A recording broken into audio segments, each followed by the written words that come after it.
नमस्कार, बहुत स्वागत है आपका। आप देख रहे हैं हमारी खास पेशकश में हूं आपके साथ ज्योति तनेजा भसीन। देखिए, इस बार होली पर चंद्र ग्रहण का साया है, यानी कि होली और चंद्र ग्रहण एक साथ पड़ रहे हैं। वैदिक ज्योतिष के अनुसार 100 साल बाद होली पर दोबारा चंद्र ग्रहण लग रहा है। चंद्र ग्रहण सुबह 10:23 से शुरू होगा और दोपहर 3:02 तक रहेगा। इससे पहले होली और चंद्र ग्रहण दोनों ही साल 1924 में एक साथ पड़े थे। चंद्र ग्रहण का क्या असर होगा, करीब ये 4 घंटे तक रहने वाला है। होली और चंद्र ग्रहण के संयोग पर चर्चा करने के लिए देश के जाने माने ज्योतिषाचार्य हमारे साथ इस वक्त स्टूडियो में मौजूद हैं, जो आपको बताएंगे कि ग्रहण का आपकी राशि पर क्या असर पड़ेगा, आपकी जिंदगी पर क्या असर पड़ेगा और ग्रहण के दौरान आपको क्या करना चाहिए, क्या नहीं करना चाहिए। हमारे साथ मौजूद हैं ज्योतिषाचार्य राजकुमार शास्त्री जी और साथ ही साथ ज्योतिष एवं वास्तु विशेषज्ञ ब्रजभूषण मिश्र जी और ज्योतिषाचार्य नीति शर्मा जी। आप तीनों का बहुत बहुत स्वागत है। सबसे पहले राजकुमार शास्त्री जी, आपके पास आते हुए, चूंकि ये एक अनोखा संयोग है, 100 साल बाद ऐसा हो रहा है कि होली प्लस चंद्र ग्रहण, इसका क्या असर पड़ने वाला है होली पर चंद्र ग्रहण का? जी देखिए, चंद्र ग्रहण की हम जब बात करते हैं, जो चंद्र ग्रहण एक खगोलीय घटना है और ज्योतिषीय घटना है। ज्योतिष का मतलब है जो ग्रह और नक्षत्रों की गणना के आधार पर घटनाओं का वर्णन करता है। अप्रत्यक्षाणि शास्त्राणि विवादस्तेषु केवलम प्रत्यक्षम ज्योतिषम शास्त्रम चंद्रार्को यत्र साक्षिणः। ज्योतिष का अर्थ केवल किसी का राशिफल करना या भविष्य बताना ही नहीं है। ज्योतिष एक विज्ञान है जो कि प्रत्यक्ष रूप से चंद्रमा और सूर्य जिसमें साक्षी के रूप में दिखाई पड़ते हैं और सभी ग्रह दिखाई पड़ते हैं, केवल सूर्य चंद्रमा की बात नहीं। सूर्योदय से 1 घंटा पहले शुक्र भी चमकता हुआ पूर्व दिशा में प्रतिदिन दिखाई पड़ता है, जब वह सूर्य से 1-2 राशि आगे पीछे होता है। और शनि भी देखिए, भूमेर पिंडः शशांकः ज्ञ कविरवि कुजे जारकी नक्षत्र संज्ञा। पृथ्वी एक पिंड है, इसको पृथ्वी को भी, जिस पर पृथ्वी का परिभ्रमण होता है, इसको क्रांति वृत्त कहते हैं। और इस पृथ्वी के ऊपर ही चंद्रमा है। चंद्रमा के ऊपर बुध है, फिर उसके ऊपर शुक्र की स्थिति है और उसके ऊपर शुक्र के ऊपर सूर्य ग्रह स्थित है, उसके ऊपर मंगल और फिर बृहस्पति, सबसे अंत में जाकर के शनि ग्रह स्थित है और उसके ऊपर नक्षत्र मंडल है।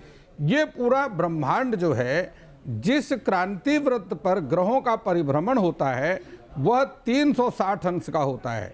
और 360 अंश का मतलब 4 मिनट का 1 अंश, क्योंकि 1 घंटे में 60 मिनट होते हैं, तो 24 घंटे में आप जो है 60 का गुणा कर दीजिए 1440 और उसमें 360 का भाग दे दीजिए, तो 4 अंश यानी 4 मिनट आता है। तो 1 अंश का मतलब होता है 4 मिनट। तो इस प्रकार से चंद्रमा चूंकि पृथ्वी के बहुत नजदीक है और चंद्रमा पर ही ग्रहण का योग बनता है। जी। ग्रहण हमेशा राहु केतु चंद्रमा और सूर्य के मध्य में बनता है और बुध पर भी ग्रहण लगता है, लेकिन वो एक अलग कैलकुलेशन है। ठीक। तो ऐसी स्थिति में यह बहुत विशेष महत्वपूर्ण ग्रहण होता है और यह बहुत अधिक प्रभावित करता है, पूरे विश्व को प्रभावित करता है, पूरे जनजीवन को प्रभावित करता है, अर्थव्यवस्था को, स्वास्थ्य को, मन को, ये संपूर्ण तरीके तो से प्रभावित करता है। पूरी दुनिया को ये प्रभावित करता है, जिस तरह से आप कह रहे हैं। लेकिन ब्रजभूषण जी, एक इंसानी जिंदगी को, दुनिया को ये प्रभावित कर रहा है, तो किस तरह से एक इंसान की जिंदगी पर इसका असर पड़ने वाला है? देखिए, अलग अलग इंसान के ऊपर अलग अलग, जो जिस राशि के होते हैं उसके ऊपर अलग अलग प्रभाव पड़ेगा। देश दुनिया पे जो देश की जो कुंडली होती है, प्रत्येक देश की अलग अलग कुंडली होती है। तो प्रत्येक हम भारत में हैं, तो भारतवर्ष के बारे में बताता हूँ कि ये जो ग्रहण लगेगा, इससे भारत की इकोनॉमी अप होगी, लेकिन प्राकृतिक आपदाएं आने की संभावना होती है। और अगर राशि की बात करें तो कुछ राशियां, केवल कन्या राशि और धनु राशि छोड़ करके, ये कन्या राशि और कुंभ राशि छोड़ करके बाकी सारे राशियों के लिए अच्छे फल देंगे। अच्छे फल देगा तो ये अच्छी बात है, मतलब बाकी राशियों के लिए अच्छे फल देगा। कन्या राशि और कुंभ राशि के लिए इनको थोड़े सतर्क रहने की जरूरत है। 15 दिन से 1 महीने का इसका असर पड़ता है। ठीक है, राशियों मतलब के 15 ऊपर। से 1 महीने तक उनको बस, सतर्क रहना है। बस उसके बाद बाकी सारी राशियों के लिए अच्छे फल देंगे। ठीक है नीति जी, चूंकि चंद्र ग्रहण जब लगता है तो कहते हैं कि 8-9 घंटे पहले सूतक भी लग जाता है। चूंकि भारत में ये चंद्र ग्रहण नहीं दिख रहा है, तो क्या सूतक भारत में भी मान्य होगा? नहीं, क्योंकि भारत में प्रत्यक्ष रूप से चंद्र ग्रहण का प्रभाव नहीं है, तो सूतक मान्य नहीं है। लेकिन ऐसा बिल्कुल नहीं है कि ग्रहण का प्रभाव नहीं होता। देखिए, सूर्य और चंद्रमा 2 ल्यूमिनस बॉडी हैं सोलर सिस्टम में। यद्यपि जो सूर्य है एक स्टार है और चंद्रमा एक सैटेलाइट है, लेकिन हम ज्योतिष शास्त्र में इनको ग्रहों की संज्ञा देते हैं, क्योंकि इनकी ऊर्जाएं हम ग्रहण करते हैं। और जब चंद्रमा, सूर्य और राहु और केतु और पृथ्वी जब एक एक्सिस में आ जाते हैं, यानी कि 180 डिग्री के एक्सिस में आ जाते हैं, तब ग्रहण का प्रभाव यानी कि सोलर और लूनर एक्लिप्स देखा जाता है। और लूनर एक्लिप्स में यानी कि चंद्र ग्रहण में पृथ्वी, चंद्रमा और सूर्य के बीच में आ जाती है। आप देखिए, जो सूर्य से किरणें आती हैं, एक तो विजिबल स्पेक्ट्रम है जो हम देख सकते हैं, लेकिन इसके अलावा जो नकारात्मक ऊर्जाएं हैं, यानी कि अल्फा, बीटा, गामा रेज हैं, अल्ट्रा वायलेट रेज हैं, इंफ्रारेड रेज हैं, वो इस समय सक्रिय उनका प्रभाव जाना जाता है। ग्रीन बेल्ट में इसका नेगेटिव इफेक्ट होता है, जिसकी वजह से साइंटिफिक रीजन है कि क्यों एक्लिप्स और ग्रहणों का हमारे ऊपर भौतिक रूप से भी और सामाजिक रूप से भी और ज्योग्राफिकल पॉइंट ऑफ व्यू से भी देखा जाता है नेगेटिव प्रभाव।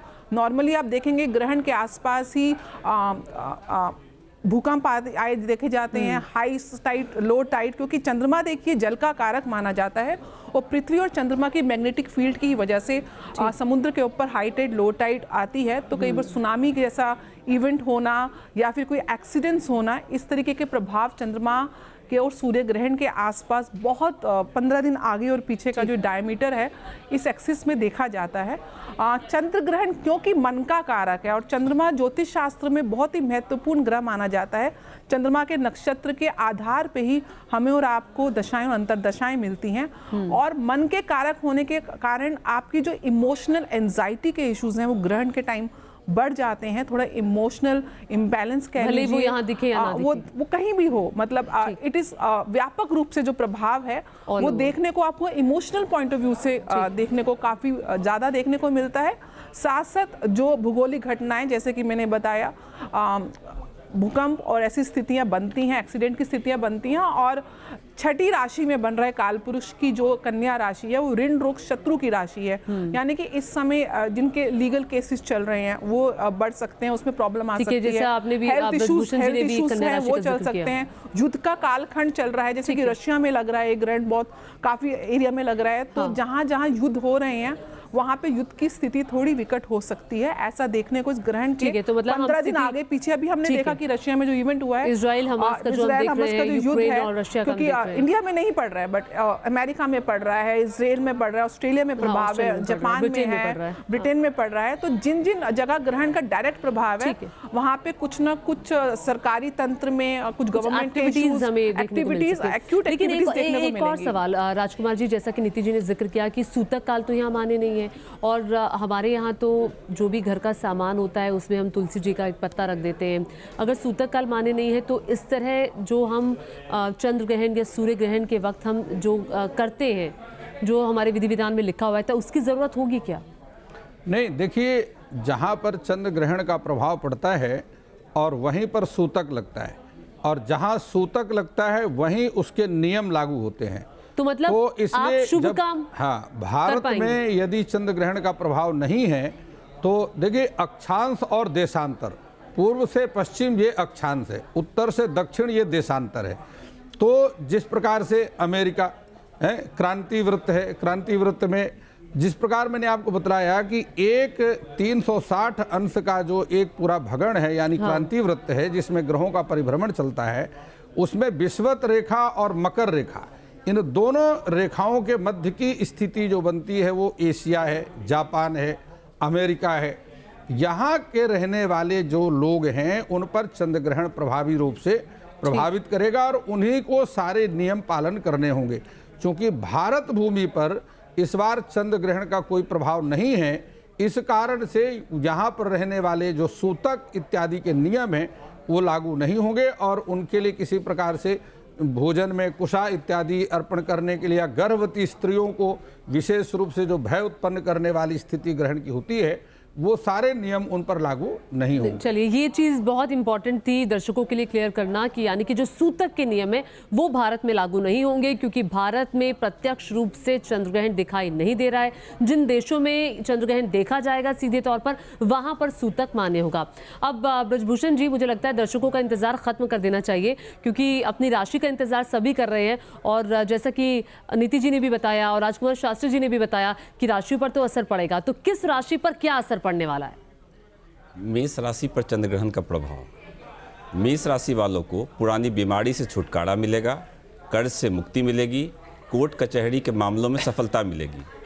मेष राशि वालों को चंद्रग्रहण के समय सुंदरकांड का पाठ करना चाहिए एवं चावल का दान करना चाहिए। जय मां काली। वृष राशि पर चंद्रग्रहण का प्रभाव। वृष राशि वालों को प्रेम संबंध संभाल कर रखना चाहिए। चंद्रग्रहण का प्रभाव आपकी राशि पर 15 दिन से 1 महीने तक पड़ेगा। संतान की ओर से तनाव मिल सकता है, पैसे की रिकवरी में विलंब हो सकता है। वृष राशि वालों को चंद्रग्रहण के समय श्री सूक्तम का पाठ करना चाहिए एवं दूध का दान करना चाहिए। जय मां काली। मिथुन राशि पर चंद्रग्रहण का प्रभाव। मिथुन राशि वालों को किसी प्रकार का इन्वेस्टमेंट नहीं करना चाहिए। 15 दिन से 1 महीने ग्रहण का प्रभाव पड़ता है। इस समय इन्वेस्टमेंट नहीं करना चाहिए। करियर में परिवर्तन अभी नहीं करना चाहिए। मिथुन राशि वालों को दुर्गा चालीसा का पाठ करना चाहिए। जय मां काली। कर्क राशि पर चंद्रग्रहण का प्रभाव। कर्क राशि वालों को कॉन्फिडेंस में कमी आ सकती है। बड़े निर्णय अभी नहीं लेना चाहिए। किसी प्रकार का इन्वेस्टमेंट नहीं करना चाहिए। 15 दिन तक नए काम की शुरुआत नहीं करनी चाहिए। स्वास्थ्य के लिए अच्छा समय है। आपके मान सम्मान में वृद्धि होगी। धन लाभ के प्रबल योग बने हुए हैं। कर्क राशि वालों को चंद्रग्रहण के समय शिव चालीसा का पाठ करना चाहिए एवं चावल का दान करना चाहिए। जय मां काली। सिंह राशि पर चंद्रग्रहण का प्रभाव। सिंह राशि वालों को अपने रिश्तों को संभाल कर रखना चाहिए। धन लाभ के प्रबल योग बने हुए हैं। कोर्ट कचहरी के मामलों में सफलता मिल सकती है। पुरानी बीमारी से छुटकारा मिल सकता है। सिंह राशि वालों को आदित्य हृदय स्तोत्र का पाठ करना चाहिए एवं दूध का दान करना चाहिए। जय मां काली। कन्या राशि पर चंद्रग्रहण का प्रभाव। कन्या राशि वालों को अपने स्वास्थ्य का ध्यान रखना चाहिए। दाम्पत्य जीवन को संभाल कर रखना चाहिए। बड़े निर्णय अभी नहीं लेना चाहिए। कन्या राशि वालों को चंद्रग्रहण के समय सिद्ध कुंजिका स्तोत्र का पाठ करना चाहिए एवं चावल का दान करना चाहिए। जय मां काली। तुला राशि पर चंद्रग्रहण का प्रभाव। तुला राशि वालों को मोटा धन लाभ हो सकता है। पुरानी बीमारी से छुटकारा मिल सकता है। आपके मान सम्मान में वृद्धि हो सकती है। प्रमोशन हो सकता है। वेतन में आपकी वृद्धि हो सकती है। तुला राशि वालों को चंद्रग्रहण के समय श्री सूक्तम का पाठ करना चाहिए एवं चावल का दान करना चाहिए। जय मां काली। वृश्चिक राशि पर चंद्रग्रहण का प्रभाव। वृश्चिक राशि वालों को अपने मित्र से गोपनीयता शेयर नहीं करनी चाहिए। प्रेम संबंध को संभाल कर रखना चाहिए। स्वास्थ्य के लिए अच्छा समय है। नई नौकरी मिल सकती है। वृश्चिक राशि वालों को चंद्रग्रहण के समय हनुमान चालीसा का पाठ करना चाहिए एवं कच्चा चावल का दान करना चाहिए। जय मां काली। धनु राशि पर चंद्रग्रहण का प्रभाव। धनु राशि वालों को कैरियर में परिवर्तन नहीं करना चाहिए। प्रॉपर्टी खरीदने या बेचने से बचना चाहिए। पिता के स्वास्थ्य का ध्यान रखना चाहिए। धन लाभ के प्रबल योग बने हुए हैं। शेयर मार्केट से लाभ मिलेगा। धनु राशि वालों को चंद्रग्रहण के समय विष्णु सहस्त्रनाम का पाठ करना चाहिए एवं चावल का दान करना चाहिए। जय मां काली। मकर राशि पर चंद्रग्रहण का प्रभाव। मकर राशि वालों को बड़े इन्वेस्टमेंट अभी नहीं करनी चाहिए। आपके कॉन्फिडेंस में कमी आ सकती है। धन लाभ के प्रबल योग बने हुए हैं। प्रमोशन हो सकता है। स्वास्थ्य के लिए अच्छा समय है। संतान की ओर से अच्छी खबर मिल सकती है। मकर राशि वालों को चंद्रग्रहण के समय सुंदरकांड का पाठ करना चाहिए एवं दूध का दान करना चाहिए। जय मां काली। कुंभ राशि पर चंद्रग्रहण का प्रभाव। कुंभ राशि वालों को गुप्त शत्रु से सावधान रहना चाहिए। 15 दिन से 1 महीने तक राशियों पर ग्रहण का प्रभाव पड़ता है। इस समय अपनी गोपनीयता को शेयर नहीं करनी चाहिए। मोटा धन लाभ हो सकता है। आपके मान सम्मान में वृद्धि हो सकती है। कुंभ राशि वालों को चंद्रग्रहण के समय हनुमान चालीसा का पाठ करना चाहिए एवं चावल का दान करना चाहिए। जय मां काली। मीन राशि पर चंद्रग्रहण का प्रभाव। मीन राशि वालों को जीवन साथी के स्वास्थ्य का ध्यान रखना चाहिए। दाम्पत्य जीवन को संभाल कर रखना चाहिए। धन लाभ के प्रबल योग बने हुए हैं। शेयर मार्केट से लाभ मिलेगा। मीन राशि वालों को चंद्रग्रहण के समय विष्णु सहस्त्रनाम का पाठ करना चाहिए एवं दूध का दान करना चाहिए। जय मां काली। चलिए, हर राशि पर अलग प्रभाव की बात तो हमने कर ली और आपने विस्तार से जान लिया कि किस राशि पर क्या असर पड़ेगा। नीति जी, सवाल ये है कि होली का मौका भी है, चंद्रग्रहण भी है, तो होली की पूजा कल कैसे करें? देखिए, क्योंकि सूतक और डायरेक्ट प्रभाव नहीं है भारत के अंदर, तो होली की पूजा सामान्य रूप से जैसे होती है, होली का दहन और रंगों की होली खेली जाएगी, तो बिल्कुल ही सामान्य तरीके से करना, आपको कोई उसमें कोई दिक्कत नहीं है। लेकिन क्योंकि ग्रहण है, एक भौगोलिक घटना है, उसका प्रभाव हर प्लैनेट का हमारे ऊपर होता है। तो इसी प्रकार चंद्रमा, क्योंकि सबसे ज़्यादा महत्वपूर्ण प्लैनेट है, ज्योतिष में वैसे भी चंद्रमा को माँ का और मन का कारक माना जाता है, तो ऐसे में दान पुण्य अगर आप करते हैं तो विशेष लाभ मिलता है। विशेष रूप से जिन जातकों की कुंडली में ग्रहण योग है, यानी कि चंद्रमा का युति राहु या केतु के साथ है, या फिर राहु या केतु की महादशा चल रही है, चंद्रमा की महादशा चल रही है, तो विशेष रूप से वो जातक प्रभावित देखे जाएंगे इस ग्रहण के समय। इमोशनल डिसबैलेंस हो सकता है, वाद विवाद में आप पड़ सकते हैं, गुस्सा आ सकता है, ब्लड से रिलेटेड अगर कोई समस्या है तो वो आ सकती है, और कई बार ऐसे में आप फाइनेंशियल जो है आप गलत डिसीजंस ले सकते हैं इन्वेस्टमेंट के पॉइंट ऑफ व्यू से। तो उसको ज़रूर आप क्रॉस चेक करें, हो सके तो अपने व्यवहार को जितना आप कंट्रोल कर सकते हैं उसका आप ध्यान रखें। माता की सेहत का ध्यान रखना बहुत ज़रूरी है। और ओवरऑल अगर आप देखेंगे तो इस ग्रहण के समय जितना आप दान पुण्य करें, देखिए ग्रहण के समय दान पुण्य जाप का जो महत्व है वो काफी गुना बढ़ जाता और है। आप जो जाप का जिक्र कर रही है राजकुमार शास्त्री जी, यही सवाल मैं आपके पास लेकर आ रही हूँ, तो किस पाठ का जाप करना चाहिए या कौन से मंत्र का उच्चारण करना चाहिए कि लोगों की जिंदगी पहले से बेहतर हो? देखिए, जब हम ग्रहण काल में मंत्र जाप की बात करते हैं तो मन्नात् त्रायते इति मंत्रा, जो शारीरिक रूप से असमर्थ हैं, स्वास्थ्य जिनका ठीक नहीं है, उन्हें ग्रहण काल में महामृत्युंजय मंत्र का जाप अवश्य करना चाहिए। देखिए, शास्त्र में दान की बहुत बड़ी महिमा बतलाई है। ग्रहण काल और मरण काल, ये दो ऐसे काल हैं शास्त्रों में जिस समय किया गया दान अक्षय फल को देता है। तो ग्रहण के पहले ही अपनी राशि के अनुसार अपनी वस्तुओं का संकल्प करके आप रख लें, ग्रहण के उपरांत स्नान करके उस वस्तु का दान कर दें।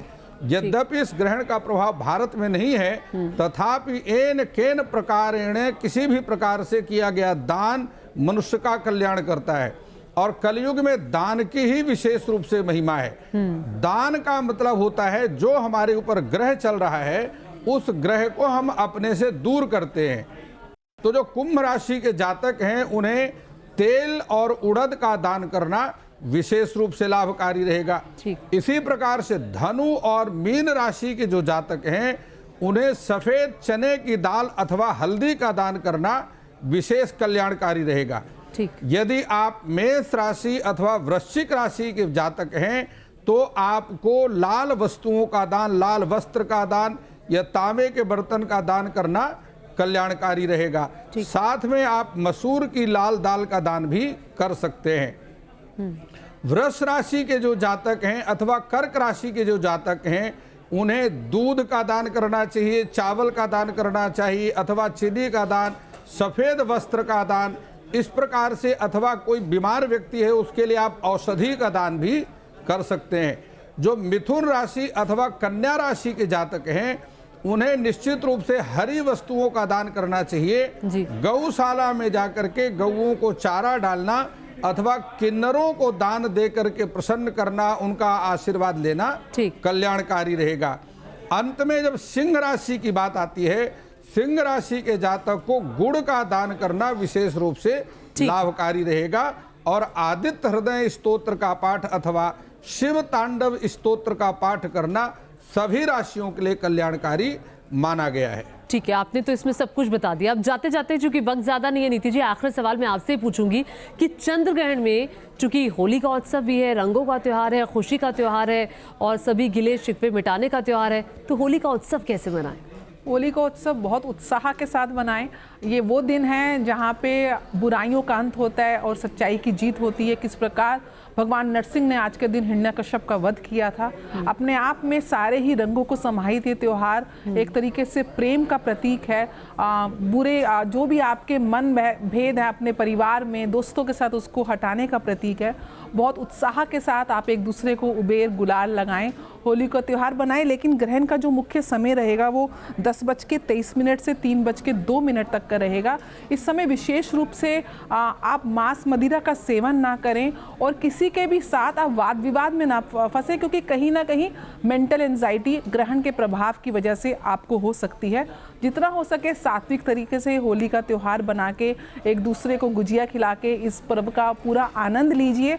माता की सेहत का विशेष रूप से ध्यान रखना है और जितना हो सके आप इस दिन आप दान ज़रूर करें, क्योंकि जैसे भी बताया दान का विशेष महत्व है ग्रहण का, क्योंकि ये पीरियड रहेगा जिस समय आप होली खेल रहे होंगे। तो इसके बाद गंगा जल से अपने घर को थोड़ा शुद्ध करने के उपरांत आप थोड़ा दान, और जिसमें क्योंकि चंद्र का ग्रहण है तो सफ़ेद चीज़ों का विशेष महत्व माना जाता है। जैसे बताया चीनी, चावल, सफ़ेद वस्त्र, अन्न का दान आप किसी पास में मंदिर में, या महिलाओं को, विधवा महिलाओं को अगर आप कर सकते हैं तो और ज़्यादा इसके शुभ परिणाम मिलेंगे। साथ में अपने वजन के बराबर का तुला दान, जिन लोगों की कुंडली में ग्रहण योग है वो करेंगे तो विशेष रूप से लाभ मिलेगा। और बहुत बहुत शुभकामनाएं आपके सारे व्यूअर्स को होली की। बहुत अच्छे से होली का उत्सव बनाएं और बहुत अच्छे से प्रेम की तरह आप अपने मित्रजनों के साथ व्यवहार करें। और आप तीनों का भी बहुत बहुत शुक्रिया, आपने इतनी अच्छी जानकारी साझा की जो बहुत उपयोगी है हमारे दर्शकों के लिए। आप तीनों को होली की बहुत बहुत शुभकामनाएं, बहुत बहुत बधाई, और हमारे दर्शकों को भी होली की बहुत बहुत शुभकामनाएं। तो देखिए, होली का त्यौहार और चंद्र ग्रहण का साया भी है, लेकिन भारत में सीधे तौर पर चंद्र ग्रहण नहीं दिखेगा, लेकिन अलग अलग राशियों पर प्रभाव जरूर है, जो हमने इस शो में आपको बताया। इसी के साथ हमारी खास पेशकश में अभी के लिए इतना ही। इजाजत दीजिए, नमस्कार।